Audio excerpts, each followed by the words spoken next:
لوگوں سے عزتیں تلاش کرتے ہو تو وہ کیا تمہیں عزت دیں گے؟ وہ تو کل اچھا کہتے ہیں، پرسوں برا کہنے لگ جاتے ہیں۔ لوگوں کے سامنے گڈ بک میں آنا چاہو گے تو وہ تو سویرے تمہارے بارے میں کچھ کہیں گے، شام کچھ اور کہیں گے۔ اپنی روحانی زندگی آباد کریں، اپنے مسلح کو وقت دیں، اور دنیا سے چھپ کر اس موبائل کو بند کر کے اور اپنے آپ سے بھی چھپ کے اور تنہا ہو کے چھپا کے سارا کچھ اپنے آنسو اپنے رب کی بارگاہ میں پیش کریں، اس کے حضور حاضری دیں۔ سنو نا ترمذی کی حدیث، اور اسے یاد رکھنا، نبی پاک علیہ السلام نے فرمایا اپنے دکھ لوگوں کے سامنے نہ بیان کرنا، سیٹھوں نوابوں کو نہ بتاتے پھرنا، دنیا داروں کے سامنے جا کے نہ رونا کہ میں تکلیف میں ہوں۔ فرمایا اگر دنیا داروں کو دکھ بتاؤ گے رب تمہیں کبھی غنی نہیں کرے گا۔ اور لوگ ہیں کہ الٹا مذاق اڑائیں گے آپ کی، جس سے بڑی پکی یاری ہے نا، پکی، وہ تب تک پکی ہے جب تک آپ نے 50,000 مانگا نہیں، اور جس وقت آپ نے کہہ دیا کہ میں مجبور ہوں میری مدد کر، تو پھر ختم ہو گئی دوستی۔ لوگوں کی تعلقات آپ کے ساتھ تب تک ہیں جب تک آپ ان سے کوئی ضرورت وابستہ نہیں کرتے۔ کریم محبوب فرمانے لگے بندوں کے سامنے دکھ نہ بیان کرنا، اللہ تجھے کبھی غنی نہیں کرے گا۔ تو اپنے دکھ اپنے رب کو بتا، تو دعائیں مانگ، تو اس کی بارگاہ میں حاضر ہو، تو اس کے حضور عرض کر۔ فرمایا اپنے دکھ اپنے رب کو بتا، وہ جلدی کرے یا دیر سے کرے تجھے ساری دنیا سے بے نیاز کر دے گا، تجھے کسی کا محتاج نہیں رہنے دے گا۔ اپنے مسلح کو، اپنی دعاؤں، ایک بزرگ فرماتے ہیں میں نے دعا مانگنے کا طریقہ اپنی بیوی سے سیکھا، دعا مانگنے کا طریقہ اپنی، سیکھنے والے تو اپنے بچوں سے بھی سیکھ لیتے ہیں، سیکھنے والے تو ہر ایک سے سیکھتے ہیں۔ وہ کہتے ہیں میں نے دعا مانگنے کا سلیقہ اپنی بیوی سے سیکھا ہے۔ حضرت وہ کس طرح؟ فرمانے لگے میری بیوی نے نا مجھے کوئی کام بتایا، کچھ پیسوں کی ضرورت کے لیے کہا، تو میں نے اسے کہا کہ بھئی ابھی میرے پاس نہیں ہے، کچھ دنوں میں آتے ہیں تو میں دے دوں گا۔ عورتوں کی عادت ہوتی ہے وہ بار بار یاد کراتی ہیں، 2-4 دنوں کے بعد پھر اس نے کہا حضرت وہ میں نے کہا تھا کچھ پیسے، میں نے اسے کہا کہ ابھی میرے پاس نہیں ہے، کچھ دنوں میں ملتے ہیں تو میں تمہیں دے دوں گا۔ اس نے کچھ دنوں کے بعد پھر کہا حضور وہ میں نے کچھ پیسے کہے تھے۔ فرماتے میں نے ڈانٹ دیا، میں نے کہا کہ کیا تو روز مجھے شرمندہ کرتی ہے، کہا نا میرے پاس نہیں ہے، ہوں گے تو دے دوں گا، تو روز یاد کراتی ہے۔ فرماتے ہیں اس نے پہلے تو میری ڈانٹ کو سہا، پھر میرے سخت جملوں نے اس کی آنکھوں میں آنسو پیدا کر دیے، پھر اس نے اپنے آنچل میں اپنے اس دکھ کو سمیٹا، اور پھر اس نے ایک جملہ کہا تو میں رو پڑا، اور مجھے اپنے رب سے مانگنے کا طریقہ آ گیا۔ مجھے کہنے لگی حضرت جی آپ نے ڈانٹ دیا، میں نے سہ لیا، پر آپ ہی میرے شوہر ہیں، بتائیں نا آپ سے نہ کہوں تو میں کس سے جا کے کہوں۔ فرماتے ہیں میں رو پڑا، اور میں کھل کے رویا، اور میں تڑپ کے رویا، اور پھر میری سسکیاں بند گئیں۔ تو مجھے کہنے لگی آپ کو کیا ہوا؟ میں نے کہا مجھے بھی دعا مانگنی آ گئی ہے، جب میں اسے کہوں گا نا اللہ تو ہی میرا رب ہے، میں تجھ سے نہ کہوں تو میں کس سے جا کے کہوں؟ میں کیوں کسی بندے سے سوال کروں؟ میں کیوں کسی دنیا دار سے کہوں؟ میں تیرے بندوں کا، نیک بندوں کا وسیلہ لے کے، تیرے محبوب کی غلامی لے کے تیری بارگاہ میں آیا، تجھ سے نہ مانگوں تو کس سے مانگوں؟ سمجھ آ گئی ہے؟ جب میں اس رنگ میں مانگوں گا تو پھر رب میرے اوپر بڑا ہی فضل فرمائے گا، وہ میرے اوپر بڑی رحمت کرے گا، وہ میرے لیے آسانیاں کرے گا۔ عزیز دوستو، ہم اس طرح کرنے لگ گئے ہیں کہ ہم نے نا اپنے تعلقات پر اعتماد کرنا شروع کر دیا ہے۔ میرے تعلقات بہت ہیں، ہم نے اپنی دولت پر اعتماد کرنا شروع کر دیا ہے، میرے پاس دولت بہت ہے۔ ہم نے اپنے علم پر، اپنی شہرت پر اعتماد کرنا شروع کر دیا ہے کہ میرے پاس فلاں چیز بہت ہے۔ یاد رکھنا جب بے نیاز اپنی صفت بے نیازی دکھاتا ہے تو بڑی بڑی دولتوں والے مجبور نظر آتے ہیں۔ بھائیو جب انسان کا رشتہ اپنے مالک کے ساتھ ہوتا ہے پھر تو غم بھی کچھ نہیں کہتے، پریشانیاں بھی کچھ نہیں کہتی، پھر تو زندگی صبر والی، پھر تو زندگی توکل والی، پھر تو زندگی بھروسے والی، پھر انسان اپنے آپ کو رسوا نہیں کرتا، دنیا داروں سے امیدیں اس کی ختم ہو جاتی، امیدیں اللہ رسول سے لگا لیتا ہے، مضبوط ہو جاتا ہے، مضبوط، طاقتور ہو جاتا ہے، خوددار ہو جاتا ہے، باوقار باعزت ہو جاتا ہے۔ حضرت بہلول دانا رحمت اللہ علیہ بیٹھے تھے تو ہارون رشید حج کر کے آ رہا تھا، تو رستے میں حضرت شیخ سے ملاقات ہو گئی تو السلام علیکم کے بعد کہنے لگا حضور کوئی حکم ہو تو بتائیے گا. تو حضرت بہلول دانا فرمانے لگے تیرا رب کون ہے؟ اس نے کہا اللہ. تو فرمایا میرا کون ہے؟ کہا اللہ. فرمانے لگے تو بڑا ہی بیوقوف ہے، کیا تو یہ سمجھتا ہے کہ رب ہارون رشید کو تو دے گا اور بہلول دانا کو بھول جائے گا؟ تیرا بھی وہی رب ہے، میرا بھی وہی رب ہے. اس نے اگر تجھے دے کے آزمایا ہے تو ہو سکتا ہے مجھے نہ دے کے آزما رہا ہو. جب اس کی حکمت کے تقاضے ہوں گے تو عطا کرے گا اور دے گا. تو جا اپنا کام کر. بھائی اپنی روحانی زندگی، اپنی عبادات، اپنے وظائف، اپنے روزمرہ کے معاملات، اپنی دعائیں، اپنا استغفار. دیکھو کوئی مشکل کام تو نہیں 2 رکوع ہیں سورہ واقعہ کہ اگر رات کو پڑھ لی جائے تو. میں کس طرح یہ بات بیان کروں کہ تعویذ بانٹنا آسان ہے اور وظیفہ بتانا مشکل ہے. سارا دن تعویذ بانٹیں تو لوگ لینے کو تیار ہیں، اور اگر آپ وظیفہ بتائیں تو کہتے ہیں تو مشکل کام ہے.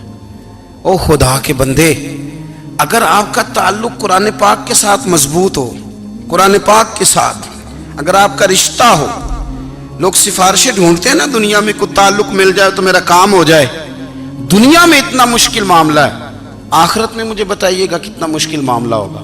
میرے نبی پاک صلی اللہ تعالی علیہ وسلم نے فرمایا جو لوگ سورہ ملک پڑھا کرتے تھے نا، سورہ ملک، یہ سورت ملک قیامت میں ان کی سفارش کرے گی، اور اس طرح کرے گی کہ کہے گی اے اللہ یہاں اس بندے کو جنت میں داخل کر دے یا مجھے قرآن پاک سے علیحدہ کر دے. تو رب فرمائے گا جا اس کا دامن تھام کے اسے جنت تک پہنچایا. آپ بات کو سمجھیں، جب آپ کے تعلقات اپنے معاملات کے ساتھ مضبوط ہوں گے. یہ نبی کریم نے وعدہ کیا ہے کہ تو سورت واقعہ پڑھ تیرے گھر میں فاقہ نہیں آئے گا. حضرت عبداللہ ابن مسعود رضی اللہ تعالیٰ عنہ بیمار تھے تو حضرت عثمان غنی رضی اللہ تعالیٰ عنہ تیمارداری کے لیے تشریف لے گئے اور جا کر کے کہا کہ آپ بڑے بیمار ہیں، آپ کی بیٹیاں زیادہ ہیں، میں چاہتا ہوں کہ خزانے میں سے کچھ مدد کروں. تو سیدنا عبداللہ ابن مسعود رضی اللہ تعالیٰ عنہ اٹھ کے بیٹھ گئے اور کہنے لگے امیر المومنین، اللہ آپ کو میری طرف سے، میری بیٹیوں کی طرف سے بہتر صلہ دے. میری بیٹیوں کو کسی خزانے کی ضرورت نہیں، میں نے انہیں خزانہ دے دیا ہے. کہا جناب آپ نے کون سا خزانہ دیا ہے، میں آپ کے مالی معاملات کو جانتا ہوں. تو فرمانے لگی امیر المومنین، میرے نبی کریم نے فرمایا ہے جو سورت واقعہ پڑھے اسے کبھی فاقہ نہیں آتا. میں نے بیٹیوں کو یاد کرا دی ہے، یہ خزانہ میں نے انہیں دے دیا ہے. وہ سارے والدین سنیں جو بیٹیوں کے لیے پریشان رہتے. حضرت عبداللہ ابن مسعود نصیحت کر رہے ہیں، فرمانے لگے میں نے سورت واقعہ یاد بھی کرا دی ہے، پڑھنے کی عادت بھی ڈال دی ہے. حضور نے فرمایا ہے جو سورت واقعہ پڑھے اسے فاقہ نہیں آتا. کہنے لگے چاند تو اپنی جگہ چھوڑ سکتا ہے، سورج گر سکتا ہے، تارے ٹوٹ سکتے ہیں، پر مدینے والے رسول کی بات غلط نہیں ہو سکتی. حضور نے فرمایا فاقہ نہیں آئے گا تو انشاءاللہ کبھی بھی نہیں آئے گا.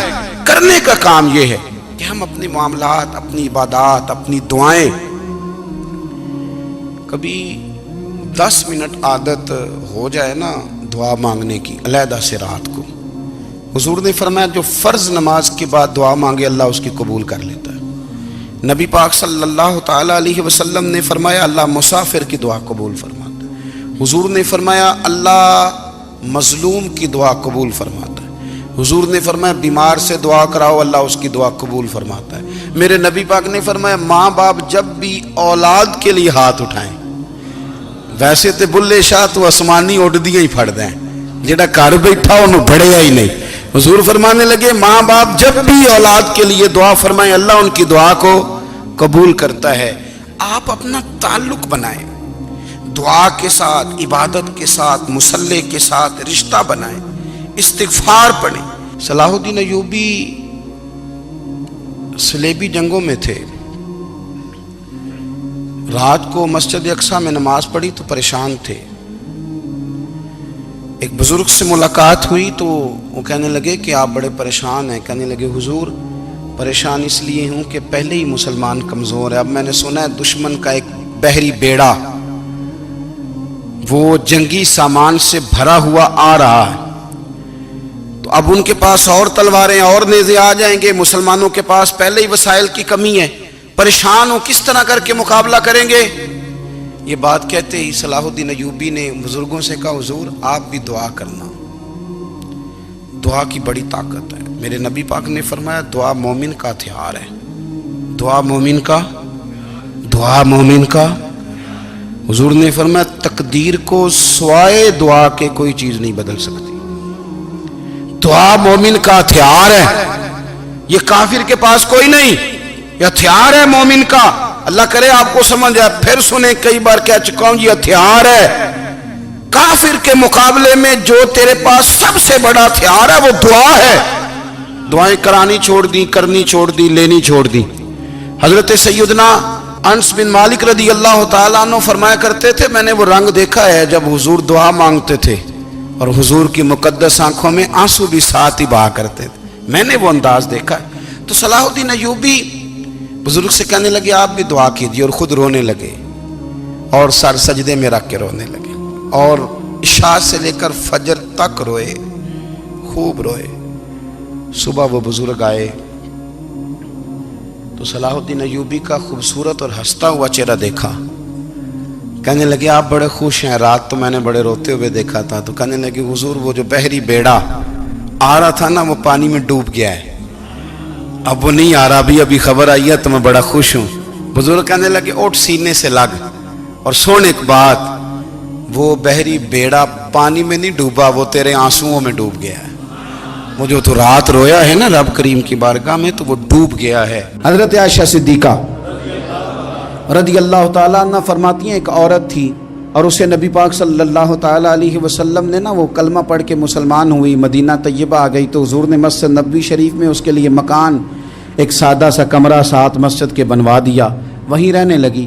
اکثر وہ سیدہ طیبہ کے پاس آتی تو حضرت عائشہ صدیقہ رضی اللہ تعالیٰ عنہ فرماتی ہیں وہ بڑی باتیں سناتی اور آخر میں کہتی وہ ہار والا دن بھی بڑا عجیب دن تھا اور میرے رب کی قدرتوں کا دن تھا، وہ بھی بڑا عجیب دن تھا۔ سیدہ عائشہ صدیقہ رضی اللہ تعالیٰ عنہ ایک دن فرمانے لگی کہ تو ہار والے دن کا بڑا ذکر کرتی ہے، وہ کیا دن تھا؟ تو خاتون کہنے لگی اماں جی وہ دن تھا جب میرے رب پر بھروسہ اور مضبوط ہو گیا، جس دن میرا اپنے رب پر توکل اور بڑھا، میرے ایمان میں یقین میں اور پختگی آئی۔ کہنے لگی میں ایک گھر کی کنیز تھی، نوکرانی تھی، اس گھر میں ایک بچی تھی جس کے پاس سونے چاندی ہیرے جواہرات کا ہار تھا۔ اس زمانے میں نا چمڑے کے اوپر لوگ ہیرے جواہرات لگاتے تھے، کئی دفعہ سرخ رنگ کے چمڑے پہ لگائے جاتے تھے، وہ بچی پہنتی تھی۔ تو کہتی ہیں وہ بچی کے اس نے اتار کے رکھا یا اس سے گرا وہ ہار تو چیل اسے اٹھا کے لے گئی گوشت سمجھ کے اور میرے سامنے اٹھا کے لے گئی۔ گھر والوں نے مجھ سے پوچھا، یہ بخاری میں موجود ہے، گھر والوں نے پوچھا مجھ سے کہ وہ ہار کہاں ہے تو میں نے کہا چیل اٹھا کے لے گئی۔ گھر میں کچھ چوری ہو جائے تو سب سے پہلا الزام کس پہ لگتا ہے؟ ملازمین پہ۔ کہتے انہوں نے مجھے بڑا مارا، بڑی تکلیف تھی، حتیٰ کہ میری شرمگاہ تک کی تلاشی لی، میری عزت اتنی خراب کی میں بتا نہیں سکتی۔ میں نے اپنی زندگی میں ایک واقعہ دیکھا، ایک امیر گھر میں چوری ہو گئی، ملازم کو اتنا مارا کہ وہ چارپائی پہ پڑ گیا، پولیس والوں سے اتنی مار پڑوائی گئی کہ وہ بیچارہ چارپائی پہ پڑ گیا، اور پھر وہ اتنا بیمار ہوا اور کچھ دنوں کے بعد پتہ چل گیا کہ چور تو اپنا بیٹا ہے ان کا، پھر اس کا انتقال ہو گیا۔ اب وہ سیٹھ صاحب اور گھر والے آ کے نا مرنے والے کے کان میں معافیاں مانگ رہے ہیں، کان میں۔